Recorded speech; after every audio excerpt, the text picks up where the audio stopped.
Bonjour, deuxième rencontre. Cette fois, on met le focus sur, dans la strophe du Cantique de Frère Soleil, toutes les créatures, la création. Le texte qu'on lisait la dernière fois, c'était « Très haut, tout-puissant, bon Seigneur. À toi la louange, la gloire, les honneurs et toute bénédiction. À toi seul très haut ils reviennent, et pas un homme n'est digne de dire ton nom. Sois loué, mon Seigneur, pour toutes tes créatures. » Vous avez remarqué, ce cantique qui fait l'élaboration de Dieu commence par ce qu'il y a de plus beau. Il donne des adjectifs à Dieu. Il est haut, il le juge très haut dans le ciel, tout-puissant, bon Seigneur. Cette idée aussi que tout ce qu'on a de mieux, la gloire, la présence, la révérence, les honneurs, le bénir, ça lui revient, c'est à lui. Il faut que quelqu'un soit vraiment branché sur Dieu pour parler en « je ». C'est le signe ici que François d'Assise a développé au cours des années, au cours de sa prière, au cours des conseils demandés, de la vie avec les autres, une sorte de grande intimité avec Dieu. Il dit merci à Dieu par et pour la création. C'est comme si on ne peut pas séparer le Créateur de son œuvre. Puis en même temps, ce qu'il y a de plus sublime, de plus élevé, il trouve moyen de dire il n'y a pas un être vivant qui peut t'appeler par un nom. Les musulmans, les juifs et les chrétiens disent la même chose. On ne peut pas faire entrer Dieu dans le corset du vocabulaire, de l'enfermer dans un seul très haut, ça ne dit pas assez ce qu'il est. Il est bon. C'est la même chose. Les musulmans vont dire il est l'Éternel. Alors, c'est comme s'il est en train de parler de son Dieu à lui et du Dieu de tous les frères. Il n'y a personne qui peut t'appeler par ton nom. Il parle de nous autres. On est là-dedans dans le poème. Dans le fond, c'est comme si on entretient cette idée qu'on est désajusté. Dans notre prière, on peut parler à Dieu à la première personne. « Seigneur, je t'aime, je t'attends. » Les psaumes le font constamment. « Es-tu là? Réponds, exauce-moi. » Quand on fait ça, on déconfine. Il n'y a pas de distanciation sociale avec Dieu. On se rapproche de Dieu parce qu'on en a besoin. Et dans un sens, je ne veux pas dire une hérésie, Dieu a besoin de nous. Pourquoi? Pour vivre l'incarnation de son Fils. La clé de ce beau poème de François, Dieu est bon. François est un théologien sans avoir fait les écoles. Mais pour lui, Dieu est bon, et parce qu'il est bon, il fait tout bien. Tout le bien et les biens, c'est à lui. Puis il va nous demander de continuer la chaîne au suivant. Fais la bonté de Dieu dans ta manière de vivre, le bien qui est accompli, le bien matériel, ce que j'ai, ce sur quoi je mange, ce que je partage avec l'autre, le bien moral, faire de bonnes actions, être bénévole quelque part, le bien partagé, la convivialité, la nourriture, l'argent, le bien des organismes populaires qui veulent défendre la justice sociale et en même temps être là comme témoins que Dieu nous prend en charge à travers les autres. Le mot « Seigneur » soit loué. Au palmarès, le hit parade du vocabulaire de François, 30 petits écrits, le mot « Seigneur » revient 400 fois. Ça veut dire que sa tête, son cœur, son âme sont habités par cette conscience de Dieu. Dieu, c'est quelqu'un. C'est pas rien qu'un titre, un nom. Et on a l'arrière-fond de sa culture. Le Seigneur était celui qui avait des serviteurs, des vassaux, des employés avec leur famille. François arrive dans un autre monde où les nouveaux bourgeois poussent et puis disent non, il faut être ensemble, des partenaires pour les métiers. C'est là que sont nés les guildes, les syndicats des tanneurs de cuivre, des bouchers, de ceux qui faisaient des prêts à usuriers. Au fond, François est un homme de son temps, puis le mot « frère » va commencer à pousser, à grandir dans sa mentalité. L'autre peut être un frère ou une sœur. Mais quand on écoute les premières strophes que vous venez d'entendre, on est obligé de dire François avait développé un respect fou pour la nature, pour les créatures. On va même dire il leur parlait comme s'ils étaient vivantes, ces créatures, comme si elles avaient le sens de Dieu. Il les aimait, les créatures. Il les invitait à louer Dieu. Bon, il faut le faire, là. Se mettre à marcher dans le bois et à parler à un arbre. Bien, j'espère qu'il n'y a pas de témoins, on va passer pour fous. Mais dans la poésie de Saint François, il y a toujours cette idée de parler à la moindre fourmi, à la cigale, aux oiseaux, aux poissons. Il avait développé une familiarité, un lien d'amitié qui disait « T'es mon frère, tu n'es pas menaçant ». C'est le bel épisode de la domestication du loup de Gubbio. Le loup, le tueur, le mangeur de viande, le mangeur d'hommes, le loup peut s'apprivoiser. Souvenez-vous du renard dans Le Petit Prince de Saint-Exupéry qui veut apprivoiser. Je vais venir chaque jour, je vais t'attendre sous l'arbre, au fond. L'apprivoisement fraternel. François invite à contempler le Créateur dans la création. C'est un de ses messages. Il nous invite, au fond, à pouvoir leur parler, les aimer, les traiter, les moissons, les vignes, les rochers, les forêts, tous les sites, les fontaines, les bosquets, la terre, l'eau, l'air, les vents, tous étaient pris de simplicité. Il les exhortait à aimer et à servir d'un grand cœur. Dans un sens, François est devenu le frère de ses partenaires de la création. Ce qui s'est passé avec ses propres frères, il a élargi son regard sur comment je traite les autres. Moi, j'ai souvent dit, par exemple, que c'est la façon dont on traite les objets qu'on va traiter aussi les humains. Toujours frappé par ceux qui claquent les portes très fort, ou ferment des portes très fort, les portes d'armoire très fort, ou brassent la vaisselle très fort. Il y a de grosses chances qu'ils puissent se comporter aussi comme ça avec les humains, à moins d'être sourds et de ne pas entendre le bruit qu'ils font. Mais cette espèce de lien fraternel, tout est interrelié. On est interconnectés.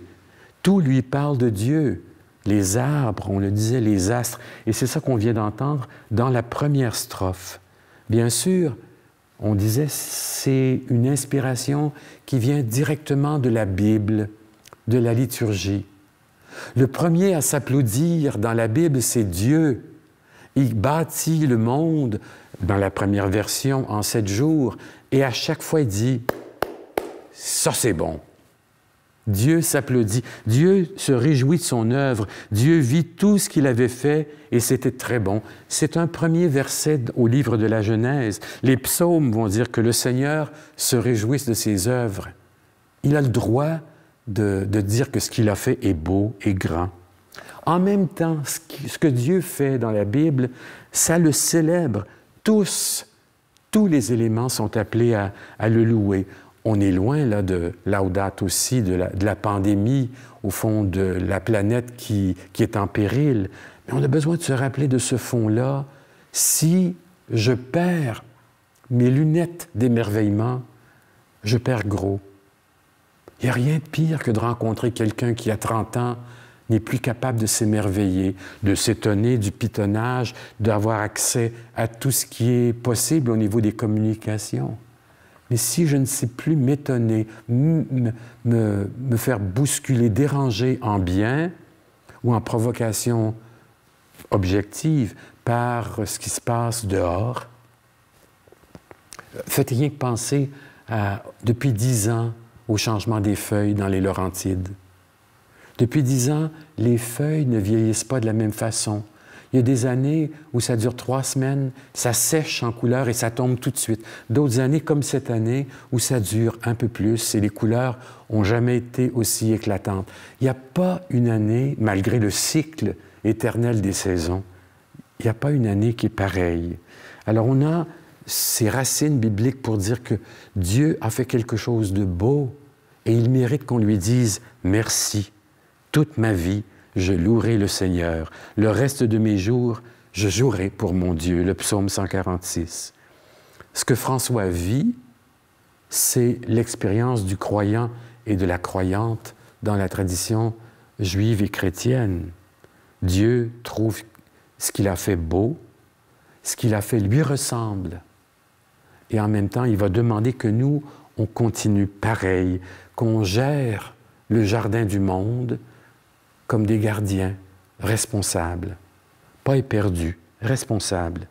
Dieu a un rêve pour toute l'humanité, pour moi, pour vous, pour la planète, au fond, la vie, la fertilité, l'harmonie, la paix. C'est un rêve qui est enfoui dans la Bible depuis les origines. Et même Jésus va le dire dans Saint Jean au chapitre 10, « Je suis venu pour la vie en abondance. » Je ne suis pas venu pour la mort. La mort existe dans l'expérience humaine. C'est pas moi qui cause les malheurs dans le monde. Le tsunami, les volcans, les dégels des glaces polaires, au fond, ça fait partie de certains cycles. Et je disais la dernière fois que beaucoup de nos pertes dépendent de notre activité humaine. Alors, notre expérience humaine repose sur cette connexion que nous avons, connectée à Dieu, connecté à ce à quoi il nous donne accès dans notre vie sur Terre et connecté à la Terre, à la planète. Quand ces connexions-là sont défaites, c'est le péché. Dans la Laudate aussi, il est dit « Le péché se manifeste aujourd'hui avec beaucoup de force de destruction, dans les guerres, sous diverses formes de violence, de maltraitance, dans l'abandon des plus fragiles, dans les agressions contre la nature. » Alors, on se disait la semaine dernière, qu'est-ce qu'on peut faire? Comment on peut comprendre ce qui se passe? Interpréter. Comment peut-on intervenir? Sur quoi intervenir? C'est tellement gros, la pandémie. C'est tellement gros, les changements climatiques. Est-ce qu'on ne peut pas tous être des Greta et partir en militance dans des marches? Surtout pour les plus âgés parmi nous, mais j'ai quelque chose à faire. Sur quoi est-ce que j'ai des prises? Et là, c'est le cadeau que nous essayons de célébrer ensemble. La foi que j'ai, petite comme une graine de moutarde, peut me donner de regarder les choses autrement. La première des choses, on va constamment se promener entre l'émerveillement et le questionnement pour ce qui est de la création. M'étonner, me laisser séduire par ce qui est encore là, dehors, quand il y a un plein soleil, avec le déroulement des saisons. Et le questionnement, me poser des questions, dire « Où est-ce que ça s'en va, tout ça? » Ce qu'on pose comme geste de produits chimiques, qu'est-ce que ça donne comme répercussion sur l'agriculture, sur les nappes phréatiques, sur ce qui se trouve sur ma table? Tout ça est interconnecté. Puis vous conviendrez que ce n'est pas toujours facile d'être émerveillé devant ce que Dieu fait, de dire « c'est vrai, Dieu est bon », mais où est-ce qu'il est pendant qu'il y a la pandémie? Quand il y a encore des injustices sociales qui augmentent, qui grandissent, quand la puissance des grandes nations ne cesse pas de s'opposer, de s'affirmer. On regarde rien que les deux sociétés américaines qui s'entrecroisent au moment des élections, au fond. Tous les mouvements de droite, de centre, de gauche qui arrivent avec leurs options et leur façon d'oublier les autres ou carrément de les mépriser. La pandémie dure, les calamités durent, les catastrophes durent, partent et sont plus rapprochées parce qu'on les voit davantage en direct à la télévision. C'est comme si Dieu restait silencieux, impuissant devant son œuvre, devant notre monde d'aujourd'hui. C'était l'image qu'on a prise il y a quelques mois pour dire on est comme les disciples dans la barque avec Jésus. Il est assis au bout puis il dort sur son coussin alors qu'il y a des vents contraires. Il y a une tempête sociale. Où est-ce qu'il est Dieu? Il dort? Il va-tu faire quelque chose? Ça, c'est le point levé, mais que je peux dire, moi, dans ma prière en tu. Es-tu là? Jusqu'à quand, Seigneur? Réveille-toi.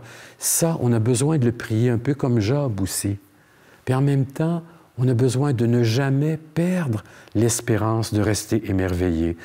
Probablement que ça veut dire qu'on doit changer notre image de Dieu.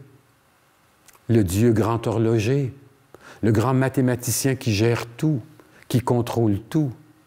Le Dieu qui est là comme un témoin passif et qui va peut-être nous punir. On est obligé de changer ces images vieillottes de Dieu, vengeur, punisseur. On a besoin de ne pas perdre cette grandeur de Dieu aujourd'hui. Ça, c'est bon. De faire comme Dieu. Je me lève le matin et je dis, mon Dieu, encore une belle journée. C'est extraordinaire de dire, j'ai encore un peu de santé, moins de résistance, j'oublie plus les noms quand je veux me souvenir de quelque chose avec l'âge. Mais je suis en vie. Je suis encore capable de trouver les saisons belles, le partage d'une confidence belle, une visite chez quelqu'un belle, voir quelqu'un qui renaît des cendres de son désespoir après un deuil, quelque chose de beau. Ne pas perdre mon potentiel, mais avec d'autres aussi. C'est ça le cadeau de la communauté chrétienne. On est ensemble, malgré la distance, pour pouvoir célébrer cette bonté de Dieu. La clé franciscaine, Dieu est bon, et parce qu'il est bon, il mérite qu'on lui dise, même si le mot Dieu, ce n'est pas tout de Dieu. Il est aussi absent et présent. Il est aussi intouchable. Il ne peut pas se mesurer. Il est indicible. Ce sont des mots que François emploie ailleurs pour dire « tu me dépasses constamment ». Et je disais les autres religions aussi. Mais même ceux qui ne croient pas, même ceux qui se disent athées, le mot Dieu fait partie de leur vocabulaire. « Mon Dieu Seigneur », même ceux qui ne croient pas, ça fait partie de notre langage au fond. Dire qu'il est encore là, qu'on le confesse ou pas, il fait partie de nos racines. Moi, je me pose la question aujourd'hui, pour demain, qui est Dieu pour moi? Une fois que j'ai dépoussiéré, que j'ai tassé mes vieilles images de Dieu, le Père Tout-Puissant, c'est un vieux barbu d'un nuage avec une barbe qui chatouille la barbe et qui crée. Le Fils, c'est celui qui est penché avec sa croix, puis le Saint-Esprit, c'est une colombe au-dessus des deux. Ce sont des images. On a besoin d'images. On a besoin d'évocations. On a besoin de mots pour nous rendre compte qu'ils ne s'enferment pas dans le langage, dans les mots. Ils ne s'enferment même pas dans ma toute petite expérience. Quand François priait découragé, puis Dieu arrive pour lui dire « Hey, petit gars, t'es sauvé. Pense que ta souffrance est rien à côté de ce que tu es en train de partager. Tu as le ciel déjà ici-bas. Qui est Dieu pour nous? » Ça veut dire que je suis obligé de changer ma façon de parler de lui, de le représenter. Bien sûr, on a nos préférences. Il y en a qui se pâment devant le crucifix, qui sont marqués par les blessures, d'autres qui sont tannés d'entendre parler de la passion et qui vont se switcher du côté de la résurrection, de dire « Enfin, il amène la vie, il a raison de la mort, il est victorieux. » D'autres, c'est l'esprit. Je ne le vois pas, je ne l'entends pas, je sais qu'il est là parce que son action est là. Et même ceux qui ne se posent pas la question de Dieu comprennent qu'au-delà de l'arbre, il y a de la vie. On va employer des mots, le grand boss en haut, hein, l'Éternel, le patron. On lui trouve des noms, même si on ne veut pas l'appeler Dieu, pour dire qu'il y a une vie plus grande que notre petite vie. Alors, on aura besoin de qualité, d'image, mais en même temps, ne jamais perdre cette idée que l'idée de Dieu, la présence de Dieu, la personne de Dieu est amoureuse de nous. Tu as du prix à mes yeux. C'est moi qui t'ai créé et je t'aime. C'est le texte d'Isaïe. Je t'ai mis là, c'est pas pour rire. Il le dit à une mystique du 13e siècle, Angèle de Foligno. Je t'ai aimé, mais c'est pas pour de la farce. C'est pas pour rire. Et ça, on peut se le dire. Mais si je me pose la question pour Dieu, je me pose la question pour la création. C'est quoi ma vision de la création? C'est juste un objet, des choses dont je me sers pour vivre? Thomas Merton écrit « Ce que nous devons affronter, c'est que la vie est aussi simple que ceci. Nous vivons dans un monde complètement transparent et Dieu brille à travers tous les temps. Ceci n'est pas un conte, ni une belle histoire, mais vrai. » Qu'on le veuille ou non, le monde transpire Dieu, rayonne Dieu. Et c'est ça qu'il va faire quand il va regarder le soleil, les astres. Ce matin, c'est toutes les créatures. Bien sûr, la symbolique de la création part du chaos, le tohu-bohu. Au-dessus du magma des eaux, l'esprit est là, le souffle est là. La création part du néant. Nous, on a trouvé une explication, le Big Bang. les théories évolutionnistes, bien sûr, on n'est plus capable de dire le monde s'est fait en 6 jours. C'est une parabole qui essaie de s'expliquer l'harmonie, la richesse et l'ordre grandissant qu'il y a dans la création. Et on part de la nature des astres pour se rendre jusqu'à la création humaine. Le Big Bang est une tentative pour dire qu'il y a eu, il y a 14 milliards d'années, une petite pointe d'épingle qui a dégagé quelque chose, une explosion énorme qui est toujours en mouvement aujourd'hui. L'espace, le temps sont sortis du néant. Et c'est là que nous avons commencé, nous, des milliards d'années. Sont nées les étoiles avec le temps, les galaxies, le Soleil, la Lune, la Terre. Et pour ajouter, les pyramides d'Égypte, la chute de Troie, l'Acropole d'Athènes, la Grande Muraille de Chine, jusqu'à aujourd'hui, les cantates de Bach et Montjardin. C'est comme si le monde est en constante évolution. On est rattaché dans cette chaîne de haut suivant. On peut se poser la question, le questionnement, mais qu'est-ce qui s'est passé? Puis on a trouvé une contre-théorie pour le Big Bang, le trou noir qui aspire ce que le Big Bang a fait. Ce sont des théories, des explications du monde. Comme la Bible a essayé d'avoir 2 récits pour expliquer le monde, parce que c'était 2 interprétations différentes. Les curés qui inventent un monde en 6 jours pour dire « on aboutit au 7e jour au repos, Dieu se repose ». Et l'autre, c'est les agriculteurs qui se disent « pourquoi est-ce que c'est si dur travailler la terre? Pourquoi est-ce que la femme accouche dans la douleur? » Une tentative pour dire « ça vient d'où la souffrance? Ça vient d'où la mort? » On a besoin de s'expliquer les choses, comprendre pour aujourd'hui. Dieu est innommable. Le monde évolue. Et vous voyez la nécessité qu'on ne perde pas de vue la conscience de la science et de notre foi. Ils ne sont pas en guerre. Si on explique la pandémie uniquement à partir de l'économique, du politique et du sanitaire, on oublie l'humain. Et on le voit dans la première vague, ce que ça a créé dans l'isolement des personnes qui sont mortes seules. L'humain est là, très important. Aujourd'hui, notre regard a besoin d'être changé. La conscience élargie. Penser, pas rien en morceaux, mais en collectif. Je termine par un autre chant.